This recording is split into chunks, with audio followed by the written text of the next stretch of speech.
Ассаламу алейкум қыздар, менің арнама қош келдіңіздер. Бүгін сіздер көптен бері күтіп жүрген панкейктің рецептімен бөліскелі отырмын. Бұл рецепттің ерекшелігі бір жасағаннан міндетті түрде шығады. Бисмилля деп жұмысымызға кірісейік. Керекті заттар: сүт, жұмыртқа, қант, сұйық май, разрыхлитель, тұз және де ұн. Ең алдымен ыдысымызға жұмыртқамызды саламыз. Үстінен шым-шым тұз себеміз. Қантымызды қосып, венчикпен жақсылап көпіргенше араластыратын боламыз. Венчиктеріңіз болмаса, шанышқымен араластырсаңыздар да болады. Жақсылап араласқан массамыздың үстіне сүтімізді құямыз. Сұйық майымызды қосамыз.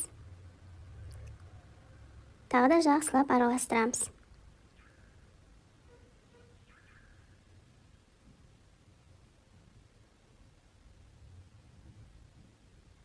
Массамызды шетке алып, ұнымызға разрыхлительді қосып, електің ішінде жақсылап араластырып аламыз.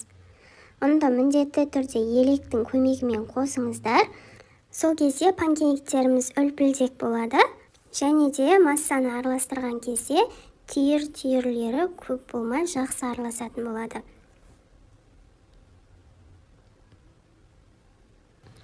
Қыздар, енді жақсылап біркелкі масса болғанша араластырамыз.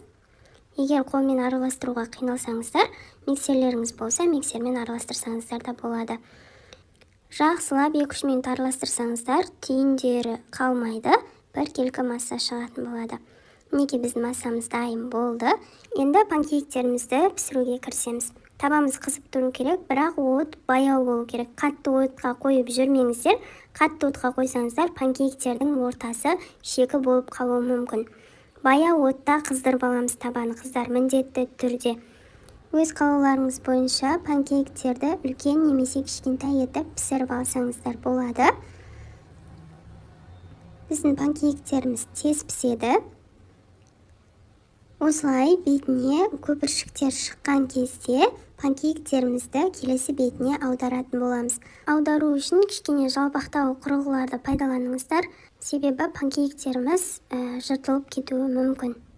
Екінші беті бірінші бетіне қарағанда өте тез піседі.